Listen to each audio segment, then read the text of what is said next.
Landlords are set to get more money in their pockets with the government reintroducing interest deductibility for all investment properties.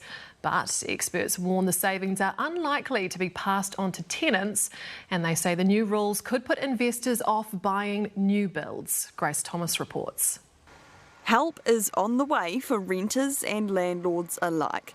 At least that's the message from Associate Finance Minister David Seymour today, after announcing the government has agreed to restore deductibility for mortgage interest on all residential investment properties. The change that we are making is simply restoring normal taxation practice. Currently, landlords can only deduct interest expenses if their property is a new build.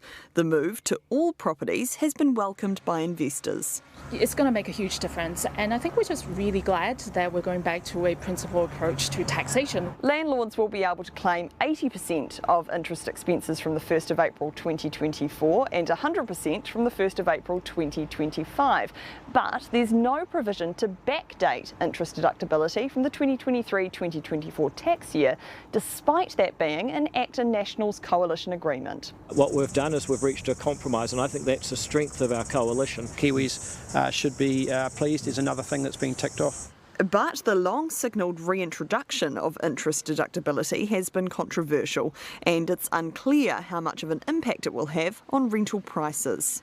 I think it would be irresponsible to claim that you're going to get a particular result when there's so many other things that can influence the cost of rent. And there's many studies that have shown that rental prices are much more in line with tenant income and not with landlords' costs. So we don't see this filtering through. And Goodall says the changes could put people off investing in new builds. With this being brought back in for existing properties, that incentive to build new is actually reduced for investors. And so weirdly, that might actually mean there's less reason for them to go and build new, which is something we definitely know we need to do. And increasing that rental stock is exactly what Renters United wants the government to focus on. If the landlord has higher or lower costs, renters still continue to go up because we've got a massive housing shortage. So if you're not dealing with that, all it's going to be is just a cash handout for the landlords. So, while landlords will be feeling optimistic about today's announcement, renters still face more uncertainty as to when they'll catch a break. Grace Thomas, Newshub.